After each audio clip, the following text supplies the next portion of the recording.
శుభకార్యాలకు పూజార్ల కోసం వెతుకుతున్నారా? పూజారీస్.com లో అతి తక్కువ ధరలకే పూజార్లను ముందే బుక్ చేసుకోండి. వెంటనే కాల్ చేయండి.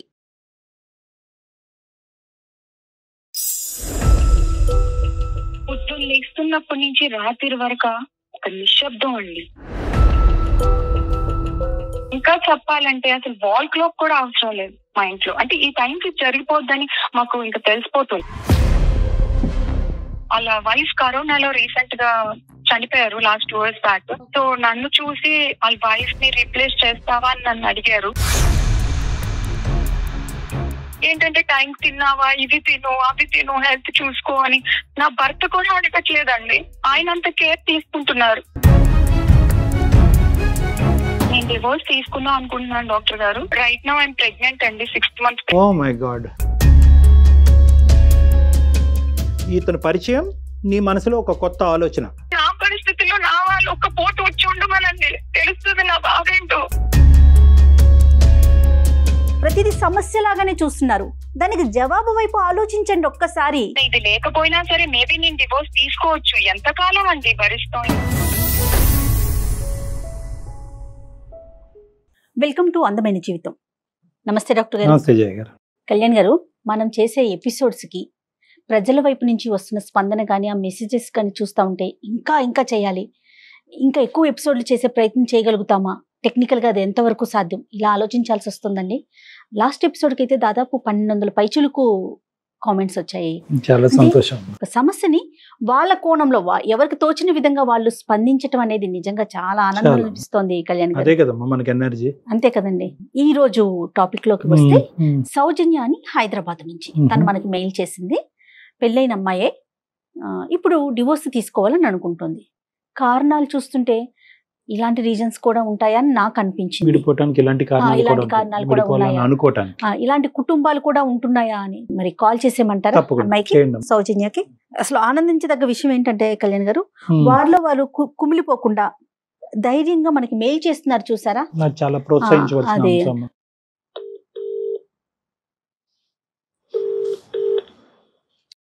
హలో హలో, సౌజన్య గారండి? సౌజన్య మాట్లాడుతున్నానండి. నేను జయానండి, అందమైన జీవితం ప్రోగ్రామ్ నుంచి కాల్ చేస్తున్నాను. ఎస్, సౌజన్య గారు మాట్లాడొచ్చా మీతో? మాట్లాడొచ్చు. రైట్, నాతో పాటు డాక్టర్ కళ్యాణ్ చక్రవర్తి గారు కూడా ఉన్నారు.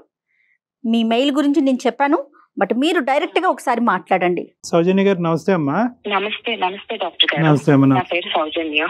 ఏజ్ అమ్మా? నా ఏజ్ 26 years డాక్టర్ గారు. హైదరాబాద్ నుంచి? హైదరాబాద్ నుంచి మాట్లాడుతున్నాను. మెయిన్ రీజన్ మీకు ఈమెయిల్ చేయడానికి రీజన్స్ ఏంటంటే, ఇది ఒక ప్లాట్ఫామ్, చాలా మందికి మీరు మంచి సొల్యూషన్స్ ఇస్తున్నారు డాక్టర్ గారు. సో నాకు కూడా నా సమస్య విన్నాక కూడా నాకు ద బెస్ట్ వస్తుందని నేను ఆశించి నేను ఈమెయిల్ చేయడానికి మెయిన్ రీజన్. తప్పకుండా షూర్, థ్యాంక్ యూ అమ్మా. చెప్పండి. నా సమస్య ఏంటంటే, ఐఎమ్ మ్యారీడ్ అండి. నాకు 4 years అవుతుంది. ఓకే. నా మ్యారిచువల్ రిలేషన్షిప్ అస్సలు బాగాలేదండి. అస్సలు బాగాలేదు. ఎలా అంటే నాకు చుట్టూ ముళ్ళ కంచెలు వేసేసి నేను మధ్యలో అన్నట్టు అయిపోయింది నా లైఫ్. నాకు ఏ విధంగా నాకు స్వేచ్ఛ, స్వతంత్రం ఏదో పక్షిని బంధించినట్టు ఒక కేజ్ లో అన్నట్టు నాకు అయిపోయింది. మా ఇంట్లో పొద్దున్న లేస్తున్నప్పటి నుంచి రాత్రి వరకు ఒక నిశ్శబ్దం అండి. Pin drop silence. అంటే ఎలా అంటే ఒక మెకానికల్ లైఫ్ లీడింగ్ అండి. ఇంకా చెప్పాలంటే అసలు వాల్ క్లాక్ కూడా అవసరం లేదు మా ఇంట్లో. అంటే ఈ టైంకి జరిగిపోద్దని మాకు ఇంకా తెలిసిపోతుంది. ఒక ప్రేమ, ఆనందం, ఒక దుఃఖం, ఎక్స్ప్రెషన్స్ ఏమీ ఉండవండి. అసలు ఎలా అయిపోయిందంటే, మా హస్బెండ్ కూడా ఏంటంటే హ్యాపీనెస్ అంటే, నాకేంటంటే మొదటి నుంచి నేను ఇంట్లో పెరిగిన వాతావరణం అంతా హ్యాపీగా ఉండాలి, నా చుట్టుపక్కల అంతా హ్యాపీగా సెట్ చేసుకోవాలి, అలాగే నా ఫ్రెండ్స్ కూడా భలే సెట్ చేసుకుంటా బేబీ అని దీనిలో నేను పెరిగాను. అని ఇంట్లో మమ్మీ డాడీ వాళ్ళతో కూడా జోక్స్ చేస్తూ, కామెంట్స్ చేస్తూ ఎంతో ఆనందంగా డైనింగ్ టేబుల్ లో అన్నం తింటే మా ఇంట్లో నవ్వుల వర్షం అండి. అలా పెరిగాను నేను. అలా అని ఇక్కడ కూడా అత్తమామలతో, హస్బెండ్ తో నవ్వుతూ మాట్లాడినా, దగ్గరికి వెళ్ళినా సరే లైక్ ఎలా చూస్తారంటే ఎప్పుడు ఇక్కడి నుంచి వెళ్ళిపోతుంది వెళ్ళిపోవటం అంటే ఏంటమ్మా? ఎక్కడికి వెళ్ళటం అంటే అక్కడి నుంచి వాళ్ళ ప్రెసెన్స్ నుంచి వెళ్ళిపోతున్నాను. అంటే వాళ్ళకి ఇష్టం లేదు మాట్లాడడం, నవ్వుకొని ఉండటం. నాకు ఎంతసేపు బెడ్రూమ్, హాల్, బయట కిచెన్, ఈ వరండా, పక్కింటితో ఒకరు మాట్లాడడానికి కూడా స్వేచ్ఛ ఉండదండి. ఒక రకమైన మెకానికల్ లైఫ్, ఒక ఆనందం అనేది లేదు. ఒకటే జీవితం కదా. నాకు నేను అలా పెరగలేదు, క్వైట్ ఆపోజిట్, కంప్లీట్లీ ఆపోజిట్. మా హస్బెండ్ తో కూడా చాలా సార్లు నేను కూర్చోబెట్టి నవ్వుతూ మాట్లాడి క్రియేట్ చేశాను ఎన్విరాన్మెంట్. నేను రూమ్ లో చెప్పాను ఆయనకి, మనం ఇలా కాదు, చిన్న చిన్న విషయాలు కూడా మనం మాట్లాడుకుందాం, కలిసి షేర్ చేసుకుందాం, ఫన్నీగా ఉందాం, హ్యాపీగా ఉందాం అని చెప్తే ఒకటే మాట అండి, అందరూ ఇలా ఉండరు కదా, అందరూ ఇలా ఉండరు, కానీ అట్లీస్ట్ మారాలి కదా. నేను ఒక పాత్ర అనేది ఉన్నాను వయసు ని, అంతేగాని ఒక ఐడెంటిఫికేషన్, ఒక రికగ్నిషన్ లేదు. అంటే టైమ్స్ వాళ్ళకి వండు పెట్టేయాలి, టైమ్స్ అన్ని సెట్ చేసేయాలి. సౌజన్య, ఒక్క నిమిషం అమ్మా. వాళ్ళు మారాలి అనేటటువంటిది నీ ఉద్దేశం. నిన్ను మారమని ఆ ముగ్గురులో ఎవరన్నా చెప్పారమ్మా? నువ్వే తక్కువ మాట్లాడాలి? లేదు, అస్సలు లేదు. ఏదో పెళ్లి చేసుకున్నాను, ఒక పాత్ర అనేది ఇంట్లో అలా వైఫ్ అనే క్యారెక్టర్ నడుస్తుందేమో వాళ్ళ బిహేవియర్. నువ్వే తక్కువ మాట్లాడాలి, నువ్వే మామూలు ప్రజానికానికంటే నువ్వే ఎక్కువ మాట్లాడుతున్నావు, నువ్వే తగ్గి మాట్లాడాలి అన్నది నీకు ఎప్పుడు వచ్చిందా మెసేజ్? అసలు మెసేజ్ రావడానికి నేను అసలు మాట్లాడడానికి నాకు ఎన్విరాన్మెంట్ దొరకట్లేదు కదా డాక్టర్ గారు. మాట్లాడట్లేదు, నాతో సరిగ్గా ఉండట్లేదు, అట్మాస్ఫియరే లేదు. ఇప్పుడు నిశ్శబ్దం అండి, నిశ్శబ్దం, సైలెన్స్. అంటే ఏం జరిగినా రూమ్ లో అందరికీ తెలుస్తుంది, అంత సైలెన్స్, ఎవరు మాట్లాడుకోం, అందరం కలిసి ఉంటాం. గానీ సౌజన్య గారు ఏమన్నా నెగిటివిటీ, అంటే ఇది బాగుందని గానీ బాగోలేదు గానీ అట్లా అది కూడా లేదండి? లేదండి, నన్ను ఒక మాట తల్లితో ఒక మాట అనే మనుషులు కాదు. ఒక తిట్టినా కొట్టినా కూడా ఆ రోజు అది కూడా లేదు, అది కూడా లేదు. నన్ను ఒక మాట తిట్టినా ఓకే, మా అత్త మామూలు హస్బెండ్ అన్నారని నేను ఎమోషనల్ గా చూస్తున్నారు, అది కూడా లేదు మేడం. ఈ మెయిన్ రీజన్ మాది ఆసక్తి ఉన్నా నేను ఇక్కడ మిడిల్ బిలో క్లాస్ ఫ్యామిలీ చేసుకోవడానికి ఒక రీజన్ అండి. మా అక్కది, మాది ఒక వెల్ సెటిల్ ఫ్యామిలీ. మా అక్కది మంచి సంబంధం ఇచ్చి బాగా రిచ్ గా ఇచ్చి చేశారండి మా డాడీ. అంటే మా స్థాయి మీద ఒక 10 రెట్లు ఎక్కువే అనుకోవచ్చు. ఓకే, అక్కనిచ్చి చేశారు. 6 సంవత్సరాలు అయిందండి, 6 సంవత్సరాలు అయింది నేను అక్కతో మాట్లాడి. అండ్ ఆ ఇంటి మీద కాకి మా ఇంటి మీద వాళ్ళు, అలా అయిపోయింది. ఇలాంటి లైఫ్ స్టైల్ చూసి చూసి నాకు మా డాడీ నాకు సంబంధం చేసేటప్పుడు నా ముందు ప్లేస్ చేశారండి. ఇలా 3 సంబంధాలు పెట్టారు. ఒక డబ్బు ఉన్న అబ్బాయిని, 2-3 మ్యాచెస్, ఒక బిలో మిడిల్ క్లాస్ ఇలా చెప్తే నాకే వదిలేసారు చాయిస్. అక్క జీవితం ఇలా అయిపోయింది కదా, నీ ఇష్ట ప్రకారం నీకు చేస్తామనంటే నేను కోరుండి నా మనస్తత్వం తగ్గేటట్టు, నాకు ఆనందం కావాలి, నాకు డబ్బు ఇంపార్టెంట్ కాదు, ఆనందం కావాలని నేను బిలో మిడిల్ క్లాస్ అబ్బాయిని చేసుకున్నాను. హ్యాపీగా బతకొచ్చు, డబ్బు ఒకటే అల్టిమేట్ కాదు, వేరేవి కూడా ఇంకా చాలా ఉన్నాయి ఆనందాలు అనేది నేను కావాలని సెట్ చేసుకొని పట్టుబెట్టి చేసుకున్నాను. ఇప్పుడు నా జీవితం చూస్తే అక్కకి నాకు పెద్దగా తేడా ఏం అనిపించట్లేదు. Maybe status మారిందేమో.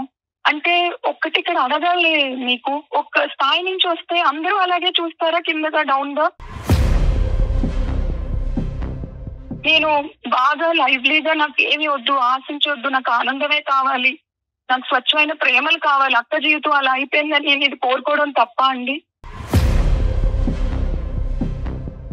లేదు, నీ ఆలోచనలో తప్పేమీ లేదమ్మా. కానీ ఇప్పుడున్నటువంటి పరిస్థితిని చూస్తే కనుక దీన్ని నువ్వేమన్నా చేయగలవా, లేదంటే నీకు సంబంధించినటువంటి వాళ్ళు ఎవరైనా నీ తరపున మాట్లాడగలరా? అక్కది ఓకేనమ్మా, అక్క ఇష్యూ ఒక విధంగా జరిగింది, నీకు ఒక పద్ధతిలో జరిగింది. ఈ రెండింటిని మనం ముడిపెట్టద్దు. ఈరోజు ఇప్పుడు కావాల్సింది ఏంటంటే నీ జీవితాన్ని ఏ విధంగా సరిచేయగలవు అన్నది. ఇంతేనమ్మా నీ జీవితంలో ఇప్పుడు జరిగింది, ఇంకేమన్నా ఉందా? అది అసలైన కారణం, నేను డివోర్స్కి వెళ్దాం అనుకుంటున్నాను డాక్టర్ గారు. ఒక నెల అంటే ఓకే, ఒక 2 నెలలు, సంవత్సరం, 2 సంవత్సరాలు, అలా 4 సంవత్సరాల నుంచి నేను వాళ్ళు మార్చుకోవడానికి ఎన్నో ప్రయత్నాలు చేశాను. ఏ విధంగా ఏ నిమిషంలో కూడా నాకు ఎప్పుడూ అనిపించలేదు. ఒక్క నిమిషం తల్లి, డివోర్స్ తీసుకోవాలని ఆల్రెడీ నిర్ణయానికి వచ్చారు. ఇలాంటి వాతావరణంలో నేను ఉండగలనా? ఈ నిశ్శబ్దమైనటువంటి హైపర్ పద్ధతులు ఉండేటటువంటి వాతావరణంలో, గడియారం కూడా అవసరం లేకుండా అన్ని టైంకి టక్కుమని జరిగే మెకానికల్ వాతావరణంలో నేను జీవించగలనా అంటే కనుక జీవించేటటువంటి అమ్మాయిలు కూడా ఉన్నారు. అంటే ఎప్పుడు ఉంటారు అంటే కనుక వాళ్ళ మైండ్ సెట్ కూడా వాళ్ళ ఇంట్లో కూడా సైలెంటే, వాళ్ళ ఇంట్లో కూడా అలారం అక్కర్లేదు, టైం క్లాక్ అక్కర్లేదు, వాళ్ళ ఇంట్లో కూడా ఎక్కువ మాట్లాడేటటువంటి తీరు లేకుండా అంటే కనుక దొంది అంతా మ్యాచ్ అయిపోతుంది. కోపం వచ్చినా బయటకు వ్యక్తపరచరు, బాధపడినా బయటకు వ్యక్తరు, నవ్వుని వ్యక్తపరచరు, ఆ నిశ్శబ్దమైనటువంటి వాతావరణంలో వాళ్ళు ఉంటూ ఉంటారు. ఎక్స్ట్రోవర్ట్స్ అంటే కనుక ఒక్క నిమిషం కూడా ఆగలేరు. కొడుకు పొంగిపోతుంది అని అంటారు చూడండి, చెప్పకపోతే అలా బయట చెప్తారు. సౌజన్యది ఎక్స్ట్రోవర్ట్ మెంటాలిటీ, వాళ్ళది ఇంట్రోవర్ట్ మెంటాలిటీ. ఒకప్పుడు సౌజన్య ఇంట్రోవర్ట్ అయి ఉంటే కనుక ఈ రోజు మనకు ఫోన్ చేసి ఉండేది కదా, ఇష్యూ లేదు. అది సో ఇక్కడ ఏంటంటే ఇక్కడ నేరాలు ఘోరాలు అన్నవి లేకపోయినా కూడా సౌజన్యకి ఈ వాతావరణం భరించలేకపోతుంది. కాబట్టి నీ బాధ మా బాధ కాకపోయినా కూడా ఈ రోజు నువ్వు పడేటటువంటి బాధని ఎలా రెక్టిఫై చేయాలని ఆలోచించాలి. కాబట్టి దానికి నువ్వు డైవర్స్ అనేటటువంటి మార్గాన్ని ఎత్తుకుంటున్నావు. అవునమ్మా? అవును డాక్టర్ గారు, అబ్సల్యూట్లీ. జాబ్ చేసే అవకాశం ఉందా మీకు? లేదు, అస్సలు లేదు డాక్టర్ గారు. జాబ్ చేసే వాళ్ళకి ఇంట్రెస్ట్ లేదు, బయటికి వెళ్ళాలి ఇది లేదు, పంపించే ఇది కూడా లేదు. బట్ దట్స్ ఓకే, నేను వెళ్ళాను, మా ఆయన ఏదో సంపాదిస్తున్నాడు, ఒక 60,000 వస్తుంది, మాకు ఇంటికి కావాల్సినవన్నీ సమకూర్చుకొని life is leading on. But ప్రేమ ఇంపార్టెంట్ కదా. ఆనందం అంటే ఏంటండి, హ్యాపీనెస్ ఏంటి? నాకు కోట్లుగా ఏదో 5 స్టార్ హోటల్లో వెళ్ళి తిప్పక్కర్లేదు, ఒక రూమ్ లో ఒక 5 నిమిషాలు ఏంటి ఈ రోజు ఏం చేసావు, ఏం కూరలు, ఇవి. అమ్మ సౌజన్య, దట్స్ అండర్స్టూడ్ అమ్మా. పిల్లలు లేకపోవటానికి కూడా ఇది ఒక కారణమా? 4 సంవత్సరాలు అసలు నేను డివోర్స్ తీసుకుందాం అనుకుంటున్నాను డాక్టర్ గారు, డిసైడ్ అయ్యాను. కానీ ఏంటంటే ఇక్కడ నేను మీకు ఎందుకు రీజన్ చేశానంటే కదమ్మా, ఒక్క నిమిషం, before you go to the next point, పిల్లలు లేకపోవటానికి కారణం అడుగుతున్నానమ్మా నేను. పిల్లలు రైట్ నౌ ఐఎమ్ ప్రెగ్నెంట్ అండి, 6th month ఓ ప్రెగ్నెంట్. My God. కానీ ఇక్కడ నేను ఎందుకు డివోర్స్ అనేది ఎందుకు నాకు రీజన్ మేబీ అంటే దీనికి కూడా ఒక బలమైన కారణం ఉంది. నాకు ఇన్స్టాగ్రామ్ లో అండ్ ఫేస్బుక్ లో ఫాలోవర్స్ ఉన్నారండి. సో నాకు లాస్ట్ నేను ఏదైనా బ్రైట్ గా ఉండాలి, బ్రైట్ గా పిక్స్ పెట్టాలి, లైవ్లీగా ఉండాలి, ఆనందంగా అన్నట్టు నాకు అది హ్యాబిట్ చిన్నప్పటి నుంచి. సో నేను పిక్స్ మారుస్తూ ఇవి అది, సో అలా ఫ్రెండ్స్, జెన్యూన్ అయిన ఫ్రెండ్స్ ఇలా ఉన్నారు. సో అందులో ఒక ఆయన లాస్ట్ 2 years నుంచి చాలా నాకు నా భావాలకి, నా అభిప్రాయాలకి చాలా దగ్గరగా అనిపిస్తున్నారు. ఆయన ఏంటంటే ఈజ్ రియల్ ఎస్టేట్ డెవలపర్ అండి, డబ్బుకి కొరత లేదు, ఈజ్ ఓవర్ వెల్ సెటిల్డ్. ఆయన ఇలా నాతో ఫ్రెండ్లీగా మాట్లాడడం ఎప్పుడు చూసుకోలేదు. నేను వీడియో కాల్స్ చేసుకోవడం కానీ, బయట కలవడం కానీ ఎప్పుడూ లేదు. ఇన్స్టాగ్రామ్ లో ఈమెయిల్స్ అండ్ మెసేజెస్ ద్వారాగే. బట్ ఈజ్ అండర్స్టాండింగ్ మీ, నా సోల్ అర్థం చేసుకున్నారు ఆయన. ఎప్పుడైనా మెసేజ్ ఎప్పుడైనా బాధగా చేసినా, ఈరోజు నువ్వు బాధగా ఉన్నావని చెప్పి నాకు ఫన్నీగా మాట్లాడడం, అంతవరకే క్రాస్ లిమిట్స్, ఎప్పుడు నేను క్రాస్ చేయించలేదు. ఆయన ఏంటంటే ఒక రోజు మా పరిచయంలో వాళ్ళ వైఫ్ కరోనాలో రీసెంట్ గా చనిపోయారు, లాస్ట్ 2 years బ్యాక్. సో నన్ను చూసి వాళ్ళ వైఫ్ ని రీప్లేస్ చేస్తావా అని నన్ను అడిగారు. కానీ నా మాట కన్నాను, ఇదేంటి నీకు తెలుసు కదా నాకు మ్యారేజ్ అయింది, ఇదైంది అని చెప్తే, అలా లేదు, ఇది నా మనసులో భావన, నీకు ఇష్టం అయితేనే అండ్ నేను చేసే ఫీల్డ్ లో నీకు నీ పేరున 2 crores ప్రాపర్టీ కూడా రాస్తాను, 2 flats. అది నీ జెన్యూనిటీ కోసం, ఏదో నాకు డబ్బు ఉందని చూపించుకోవడానికి కాదు అని నా ముందు ప్లేస్ చేశారు. కానీ నేను ఆ టైంలో ఏం మాట్లాడకుండా, ప్రొలాంగ్ చేయకుండా నేను ఒకరితో ఆపేశాను. బట్ దాని తర్వాత కూడా ఈజ్ కంటిన్యూయింగ్ మీ అండి, ప్రతి నా వెల్ బీయింగ్ ఎవ్రీథింగ్. అంత బిజీ షెడ్యూల్ లో కూడా నాకంటూ స్పేర్ చేస్తున్నారు సార్ టైం. అతనికి పిల్లలు ఉన్నారండి? పిల్లలు లేరు మేడం. మీరు ప్రెగ్నెంట్ అని తెలుసమ్మా అతనికి? ప్రెగ్నెంట్ అని తెలుసు, ఎందుకంటే నా భర్త కన్నా ఆయనే నాకు కేర్ తీసుకున్నారేమో అని అనిపిస్తుంది. నేను ఆయన ముందు ఎక్స్ప్రెస్ చేయలేదు ఈ మాట కూడా. ఏంటంటే టైం తిన్నావా, ఇవి తిను, అవి తిను, హెల్త్ చూసుకో అని నా భర్త కూడా అడగట్లేదండి, ఆయన అంత కేర్ తీసుకుంటున్నారు. నేను ఎలా అనుకున్నానంటే నా భర్తని బయటికి వెళ్తే నేను అందంగా ఉంటానని అందరూ అంటూ ఉంటారు, అని నాకన్నా నా భర్త ఇంకా బాగా కనిపించాలని, బ్రైట్ గా కనిపించాలని బయటకు వెళ్తే, హెయిర్ క్రాఫ్ట్ నుంచి షూ పాలిష్ వరకు నేను ఎంతో అందంగా ఉండాలని చూసుకొని, ఆయన ఉన్న అందం పోగొట్టుకొని మెయింటెనెన్స్ చేయక, నన్ను అర్థం చేసుకోక, ఏంటండి లైఫ్. అలాంటి అంత ప్రేమగా చూసుకున్నాను నా భర్తని, అలాంటి ఆయన మీదే నాకు పోయిందండి మొత్తం.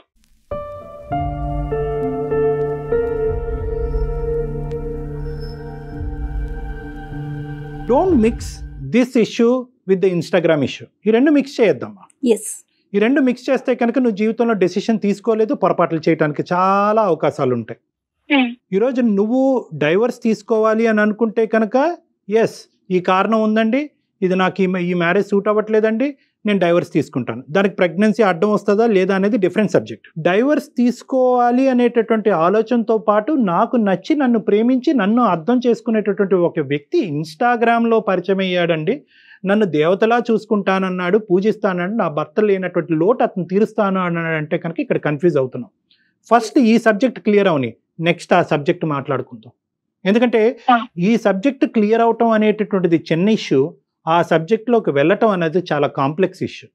ఎందుకంటే కనుక తెలియనటువంటి వ్యక్తి ఇన్స్టాగ్రామ్లో పరిచయం అయ్యాడు, ఈ మధ్యనే భార్య చనిపోయింది, ఇక్కడ 2 లక్షలు ఇస్తాడా, 3 లక్షలు ఇస్తాడా, 4 ఫ్లాట్లు ఇస్తాడా, బిల్డర్ కాబట్టి ఈ అంశం అంతా కూడా ఒక కాంప్లికేటెడ్, ఒక కాంప్లెక్స్ ఇష్యూ. దాని గురించి తర్వాత మాట్లాడుకోవాలి. నువ్వు డైవర్స్ తీసుకోవాలనేటటువంటి సబ్జెక్టు ఎంత అసర్టివ్గా డిసైడ్ చేసుకున్నాము, especially with the condition that you are 6th month pregnant.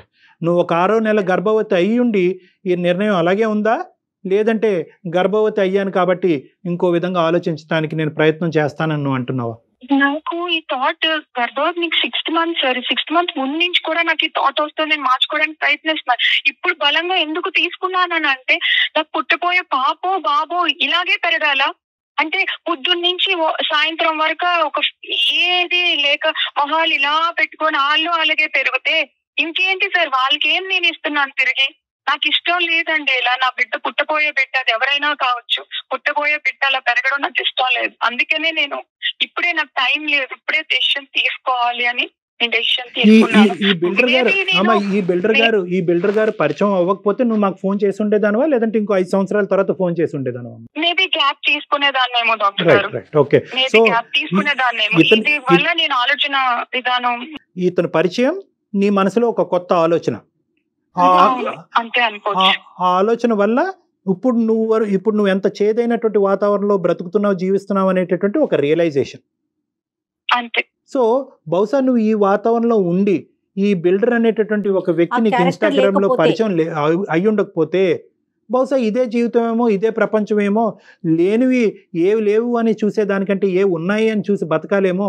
కొడుకు ఎలా ఉంటాడు, కొడుకు ఎలా అడ్జస్ట్ అవుతాడు అనేటటువంటి తర్వాత వ్యవహారం అది కాదు. ఫస్ట్ మీ వరకు ఈ వ్యక్తి రావటం వల్ల మీ మైండ్ ఇంకా బాగా డైవర్ట్ అయింది, ఇంకా బాగా పొల్యూట్ అయిందేమో అని నాకు అనిపిస్తుంది. ఎగ్జాక్ట్లీ. మీరేమంటారు సౌజన్య? లేదు డాక్టర్ గారు, నాకు ఇది ఒక బలమైన రీజన్. ఎందుకనంటే నాకు ఒక పిల్లర్ లా కనిపిస్తున్నారు అంతే. నేను ఈయన ఇది లేకపోయినా సరే మేబీ నేను డివోర్స్ తీసుకోవచ్చు. ఎంతకాలం అండి భరిస్తాం, ఎంతకాలం నాకు స్వేచ్ఛ లేకుండా నేను ఏదో పక్షిలాగా ఇంట్లో పడి, ఒక కుక్కలకు కూడా ఒక ట్రైన్ చేస్తే అలా ఉంటారు. అది నా పరిస్థితి, యానిమల్స్ తో నేను పోల్చుకోలేకపోతున్నాను. అమ్మ నువ్వు ఒకటి నీ ప్రాబ్లం ఉన్న దానికంటే ఎక్కువ నీకు నువ్వు సానుభూతి చూపెట్టుకుంటే కనుక సమస్య బిగ్గరగా పెద్దగా కనిపిస్తుంది. ఇక్కడి నుంచి ఎప్పుడు పారిపోవాలి అని అనిపిస్తూ ఉంటుంది. నా ఉద్దేశం ఏంటంటే ఇక్కడ సమస్య ఉంది, ఓకే సరే సార్, మీరేమో వచ్చి నేను సమస్యను ఎగ్జాజరేట్ చేస్తున్నాను, సమస్యని విపరీతంగా చూడటం వల్ల బయట పారిపోవాలన్న ఆలోచన నాకు వస్తుంది అని మీరు అంటున్నారు. కానీ నా సమస్య నాది కాబట్టి, నాకు ఇది నొప్పిగా ఉంది కాబట్టి, ఈ ముళ్ళు నాకు గుచ్చుకుంటుంది కాబట్టి, నా పాయింట్ ఆఫ్ వ్యూలోంచి నాకు సొల్యూషన్ చెప్పండి అంటే కనుక ఆ విధంగానే మాట్లాడుకుందాం. ఈ ఇన్స్టాగ్రామ్ వ్యక్తిని కాసేపు చూడకూడదు, వినకూడదు, మాట్లాడకూడదు, మెసేజ్ పంపించకూడదు, పక్కన పెట్టేసేయాలి. ఎందుకంటే కనుక ఈ నిర్ణయం తీసుకునేటప్పుడు ఖచ్చితంగా ఆ ఇష్యూ డైల్యూట్ చేస్తుంది. ఆ ఇష్యూ కాస్త ఇక్కడ తప్పుడు నిర్ణయం తీసుకునేటటువంటి మార్గంలోకి పంపించే దానికి అవకాశం ఉంది. కాబట్టి నువ్వు ఏం చేయాలి అంటే, whether you have done everything, ఈ మ్యారేజ్లో నువ్వు అన్ని చేసావా సిచ్యువేషన్ ని మార్చటం గురించి? నేను చేశాను, తీసుకువెళ్ళాను, ఫ్రెండ్స్ తో మాట్లాడిపించాను. వాడు అంతే, చిన్నప్పటి నుంచి అంతే అని ఫ్రెండ్ సర్కిల్ లో కూడా అలానే చెప్తున్నారు. అతని కోసం రాకపోకలు కూడా యాక్టివ్ గా పర్సన్ కాదండి. పేరెంట్స్ ముందు ఇలా జరుగుతుంది అని చెప్పాను కానీ వాళ్ళు కూడా ఏం అక్క పరిస్థితి చూస్తే అలా అయిపోయింది. నా వాళ్ళు కూడా ఏం చెప్పలేని పరిస్థితుల్లో ఉన్నారు డాక్టర్ గారు, ఇక్కడ పెద్దవాళ్ళు కూడా. ఎందుకంటే ఇది ఒక్కటి తల్లి, ఎంత విచిత్రమైన సమస్య అంటే కనుక 99.9% డాక్టర్ కళ్యాణ్ చక్రవర్తి జయ కాదు, 99.9% మంది ఏంటమ్మా ఈ మాత్రం కారణానికి విడాకులు తీసుకుంటావు, గర్భవతి అయ్యుండే. నా పరిస్థితుల్లో నా వాళ్ళు ఒక్క పోటు వచ్చి ఉండమనండి, తెలుస్తుంది నా బాధేంటో. వాళ్ళకే తెలుస్తుందండి. అవునవును సౌజన్య, అందులో అసలు ఎలాంటి సందేహం గానీ డౌట్ గానీ లేదు. మీరు చెప్పేది 100% true. There is no doubt about it. కానీ is it the right time to make a decision about divorce? Can this wait? ఇది ఆగచ్చా? ఈ డివోర్స్ అనే నిర్ణయం ఆగచ్చా? ఏమండి, నేను ఈ బాధను నేను అనుభవించలేకపోతున్నాను, ఈ నిశ్శబ్దం ప్రాణగండంలా ఉంది నాకు, నేను భరించలేకపోతున్నాను, మీరు మారాలా, మీరు మారుతారా, లేదంటే నా దారి నన్ను చూసుకోమంటారా అనేటటువంటి ఆలోచన ఒక సానుకూలమైనటువంటి వాతావరణంలో మీ భర్త గారితో డిస్కస్ చేయండి. అదేంటి ఒక మాట చెప్తాను మీకు, నేను ఆల్రెడీ ఇంతకు ముందు డిస్కస్ చేసిన డివోర్స్ అని ఆయన ముందు ప్లేస్ చేయలేదు. కాకపోతే ఇప్పుడు నేను డివోర్స్ తీసుకుంటాను అన్నా సరే నీ ఇష్టం అనే సింపుల్ గా అంటారేమో గానీ ఆయన నుంచి ఆయన నాకు తెలుసండి, అంటారేమో అన్నది వేరే విషయం అమ్మా. అంటారేమో అన్నది ఊహించొద్దు, మీరు ఊహించుకోవద్దమ్మా. సౌజన్య ఇక్కడ ఇంకొక విషయం ఆలోచించామని చెప్పొచ్చేమో డాక్టర్ గారు. తన ప్రెగ్నెంట్ 6th month లో ఉంది, ఇంకొక 4 నెలలు అయితే 12 బిడ్డకి జన్మిస్తుంది. తన ప్రపంచం తనకనేది ఒకటి క్రియేట్ అవుతుంది. ఇన్ని రోజులు తను ఒక్కతే, వాళ్ళ ముగ్గురు ఒకటి, తను ఒక్కటే. అలాంటిది తనకంటూ ఇంకొక పర్సన్ రాబోతున్నారు తన ఫ్యామిలీలోకి. మీరు అన్నది ఒప్పుకుంటాం డాక్టర్ గారు, మేడం మేము ఒప్పుకుంటాను. కాకపోతే ఇక్కడ నేను ఆ బిడ్డ పుట్టేస్తే నేను రిస్ట్రిక్ట్ అయిపోతాను, బంధాలకి నేను లోన్ అయిపోయి నేను డెసిషన్ తీసుకోలేను. విషయాన్ని పోస్ట్ పోన్ చేయండి, కాసేపు డెసిషన్ ఆలోచించకండి. ఇక్కడ ఎంతవరకు అడ్జస్ట్ అవ్వగలరు? ఇంకొక పర్సన్ కనుక మీ దగ్గరికి ఉంటే, అంటే పాపో బాబో కనుక వస్తే మీ ప్రపంచం పూర్తిగా మారిపోతుందండి. తల్లి కాకముందు వేరు, తల్లి అయినాక సిచ్యువేషన్స్ వేరుంటాయి సౌజన్య. ఈ ఇన్స్టాగ్రామ్ వ్యక్తిని ఇమీడియట్ గా తక్షణ కర్తవ్యం ఈ సెకండే దూరం పెట్టు. నాకు చిన్నప్పటి నుంచి ఒక రకమైన సర్వీస్ చేయాలి, జనానికి ఏదో చెయ్యాలి నా వంత వరకు అని. ఆయన కూడా అదే మెంటాలిటీ. వాళ్ళ వైఫ్ నేను ట్రస్ట్ అడుగుతున్నారండి. ప్రపంచం చాలా పెద్దది. నాకున్న ఫీలింగ్స్ మీకుండొచ్చు, డాక్టర్ గారికి ఉండొచ్చు, ఇంకొకరికి ఉండొచ్చు. అంత మాత్రాన మనం కనెక్ట్ అయిపోవడం అనేది కనెక్ట్ అవ్వలేదు. కాకపోతే నేను అనుకుంటున్నాను భగవంతుడు అనేది ఒకటి లోడ్ చేస్తే ఒకటి ఇస్తాడేమో, ఆ డైమండ్ ఈయనేమో అని అనుకుంటున్నాను. కానీ నేను ఆయన ముందు ఎప్పుడూ ఎక్స్ప్రెస్ చేయలేదు. వెరీ గుడ్, మీరు ఎక్స్ప్రెస్ చేయకపోవడం అంతవరకు మంచి విషయం అనుకోవాలి. అమ్మ అతను డైమండ్ అయ్యన్నా అయి ఉండొచ్చు, గోల్డ్ అన్నా అయి ఉండొచ్చు అమ్మా. ఇప్పుడు డైమండా గోల్డా అనేది అసెస్మెంట్ చేసేటటువంటి పరిస్థితి నీది కాదు. Associations are different from relationships. ఒక మంచి ఫ్రెండ్గా, ఒక సానుభూతి పరుడులాగా నిన్ను డైవర్ట్ చేయకుండా ఉన్నంతకాలం నో ప్రాబ్లం. ఇవి ఒక గోల్డెన్ అవకాశంలాగా నీకు అనిపిస్తుంది. పదే పదే ఇలాంటి వ్యక్తులు ప్రపోజ్ చేయక్కర్లేదు. వాళ్ళు మంచి చేష్టలు చూపెడితే కనుక ఈ ప్రెగ్నెన్సీ ఉండేటటువంటి ఒత్తిడిలో మీ ఆయన దగ్గర ఉన్న వాతావరణంలో నువ్వే అట్రాక్ట్ అయిపోతావు. సౌజన్య ఏమనుకుంటున్నారంటే, ఇప్పుడు నేను 6th month ప్రెగ్నెన్సీలో ఉన్నాను, వెంటనే డివోర్స్ తీసేసుకుంటే రేపు పుట్టపోయే బిడ్డకి ఒక అండగా ఆయన ఉంటారు, మేమిద్దరం అమ్మా నాన్నలుగా సమాజానికి పరిచయం అవుతాము, బిడ్డకి ఇష్యూ ఉండదు అనే కోణంలో ఆలోచిస్తున్నారేమో. ఏ సౌజన్య? బిడ్డ దగ్గర నుంచి తండ్రిని ఎలా దాస్తారమ్మా? అది ఇంపాసిబుల్. అది కదా, అది దట్స్. A Soujanya? మేబీ ఆయన యాక్సెప్ట్ చేయొచ్చు ఖచ్చితంగా, ఎందుకంటే ఆయనకి తెలుసు ప్రపోజ్ చేయకముందు, నాకు చేసే ముందు అప్పుడు నేను ప్రెగ్నెంట్ కాదు, ప్రెగ్నెంట్ అని కూడా అదే ఫీలింగ్స్ తో నన్ను ఇది చేస్తున్నారు. పెళ్లి ఒకవేళ ఆయన మ్యారేజ్ చేసుకున్నా సరే నేను ఊరికే వెళ్ళానండి. యాజ్ అమ్మాయిగా నేను ధైర్యంగా ఆ 2 ప్రాపర్టీస్ నా మీద పెట్టుకునే వెళ్తానండి. నేను ఆల్రెడీ ఇదయ్యాను, మళ్ళీ నేనేదో ఆయన మోసపోతారు, ఇక్కడ డబ్బు కాదు ఇంపార్టెంట్, ఐ నో దట్. కానీ ఆయన అన్న ప్రకారం నేను రాయిపించుకునే వెళ్తాను. అయ్యా అమ్మ, ఆస్తి పాస్తులు, సెక్యూరిటీలు ఇవన్నీ తర్వాత అమ్మా. ఫస్ట్ నీ సెక్యూరిటీ చూసుకో. ఒక కన్ఫ్యూజన్ లో ఉన్నాను. కోట్లు ఇచ్చి పెళ్లిళ్ళు చేస్తున్నాయే, ఎన్నో ఇష్యూస్ మనం ఫేస్ చేస్తున్నాం, అందమైన జీవితంలో ఎన్నో డిస్కస్ చేసాం. మీరు అసలు ఆ ఇష్యూని పక్కన పెట్టి మీ లైఫ్ గురించి ఆలోచించండి. ఇంతకు ముందు వేరు, ఇప్పుడు వేరు. మీరు ఇప్పుడు ప్రెగ్నెంట్, ఆ విషయాన్ని గుర్తుంచుకొని ఆలోచించండి. సౌజన్య 2 points అమ్మా. డాక్టర్ గారు చెప్పండి. ఈ బిల్డర్ గారిని పక్కన పెట్టగలవా? Right, let us not talk about it. అతను గోల్డా డైమండా ఇవన్నీ తర్వాత అయితే అయ్యి ఉండొచ్చు, మనకు అనవసరం. అర్థమైందా? ఇప్పుడు ఆ ఇష్యూని మీరు క్లియర్ కట్ గా అతనికి చెప్పండి. You have to wait, I have to make another vital decision. నా జీవితానికి సంబంధించిన ఇంకో ముఖ్యమైన నిర్ణయం, నా బిడ్డకి సంబంధించిన. ఎందుకంటే ఇది నీ భవిష్యత్తు కాదు, ఇప్పుడు నీ బిడ్డ భవిష్యత్తు కూడా ముడిపడి ఉంది. ఆటోమేటిక్గా ఒక మనిషిని తీసుకొచ్చి ఇతనే నాన్న అంటే కనుక అది చండాలంగా ఉంటుంది, అది కరెక్ట్ కాదు. ఇతను తండ్రి, ఈ బిడ్డకు కూడా మీరు రేపొద్దున మీరు సమాధానం చెప్పాల్సిన అవసరం ఉంది. కాబట్టి ఈ నిర్ణయం క్లియర్ కట్ గా తీసుకోకముందే ఆ నిర్ణయాన్ని పక్కన పెట్టండి. ఇప్పుడు ఈ ఇష్యూ మాత్రం, ఈ డివోర్స్ ఇష్యూ మాత్రం ఇట్ హ్యాస్ టు వెయిట్. ఇప్పుడు ప్రాణాలకు మేము వచ్చింది ఏమీ లేదు, ఇట్ హ్యాస్ టు వెయిట్. బిడ్డ కన్నా తర్వాత డైవర్షన్ ఉంటుంది, డిస్ట్రాక్షన్ ఉంటుంది, అతనిలో మార్పు రావచ్చు, మీలో మార్పు రావచ్చు, ఉంటుంది. మేడం 6 months ప్రెగ్నెంట్, ఎప్పుడు ఏదో రొటీన్ గా లైఫ్, ఒక ఏదో తేవాలి, అవునా ఎలా ఉంది హెల్త్ అనేది లేదు. చెకప్ కి వెళ్ళాలి అని అంటే వెళ్ళాలి, ఇప్పుడు అని అంటే ఏదో వస్తారు పక్కన, అంతేగాని ఆయనకి ఏం పట్టింది లేదు. సౌజన్య, నేను ఒక్క పాయింట్ చెప్తానమ్మా, నేను కంక్లూడ్ చేస్తాను. ఒక్క పాయింట్ చెప్తాను వినమ్మా. గర్భవతి కాకముందు, ఈ ఇన్స్టాగ్రామ్ వ్యక్తికి పరిచయం అవ్వకముందు నువ్వు ఒక నిర్ణయం తీసుకుంటే సినారియో డిఫరెంట్ గా ఉండేది. 100% అండి. ఇప్పుడు ప్రెగ్నెన్సీ అయిన తర్వాత ఈ మనిషి యొక్క పిక్చర్ నీ బ్రెయిన్ లో, ఈ కొత్త మనిషి యొక్క పిక్చర్ నీ బ్రెయిన్ లో క్రియేట్ అయిన తర్వాత ఇప్పుడు నిర్ణయం తీసుకుంటే దాని చుట్టూరు చాలా క్వశ్చన్ మార్క్స్ ఏర్పడతాయి. నీ భవిష్యత్తు గురించే కాదు, బిడ్డ భవిష్యత్తు గురించి కూడా క్వశ్చన్ మార్క్స్ ఏర్పడతాయి. సమాజం రకరకాలుగా మాట్లాడుకుంటుంది. సరే, ఆ సమాజం మాటలతో నాకు సంబంధం లేదు, నా జీవితం నాకు ఇంపార్టెంట్ అని చాలామంది అంటూ ఉంటారు. అది పక్కన పెడదాం. ఇప్పుడు నిర్ణయం, ఇంతకుముందు నిర్ణయం, ఈ రెండింటికి చాలా తేడా ఉందమ్మా. ఇప్పుడు నిర్ణయం మాత్రం you have to wait and watch. లేదు, కాదు, కూడదు, ఎటువంటి మార్పు లేదంటే కనుక ఇదే నిర్ణయం ఒక 6 నెలల తర్వాత, సంవత్సరం తర్వాత తీసుకుంది కానీ సౌజన్య, ఏం ఊడిపడింది? మీరైతే నా ఉద్దేశం కూడా సేమ్ డాక్టర్ గారు చెప్పినట్టు తొందరపడి నిర్ణయం తీసుకోవద్దమ్మా. Children can bring in changes and do miracles. పుట్టబోయేటటువంటి బిడ్డ ఒక అద్భుతాలు సృష్టించేటటువంటి కెపాసిటీ వాళ్ళకు ఉంటుంది. ఎలాంటి మాట్లాడినటువంటి మోగబోయినటువంటి వీళ్ళని కూడా మార్చేస్తారు ఆ పిల్లలు. ఎలాగైనా బిడ్డను కనాలి అని నువ్వు నిర్ణయించుకున్నావు కాబట్టి ఆ నిర్ణయం అప్పుడు తీసుకుంది, కానీ ఆ తర్వాత అవ్వకపోతే అప్పుడే తీసుకుంది. మీకైతే హెల్దీ బేబీ కావాలి కదా సౌజన్య? అవును మేడం, అవును. మీరు మరి ఇన్ని రకాలుగా ఆలోచిస్తూ ఉంటే ఎట్లా చెప్పండి? మీరెంత హ్యాపీగా ఉండాలి ఈ సిచ్యువేషన్ లో. మళ్ళీ మళ్ళీ వస్తుందా జీవితంలో?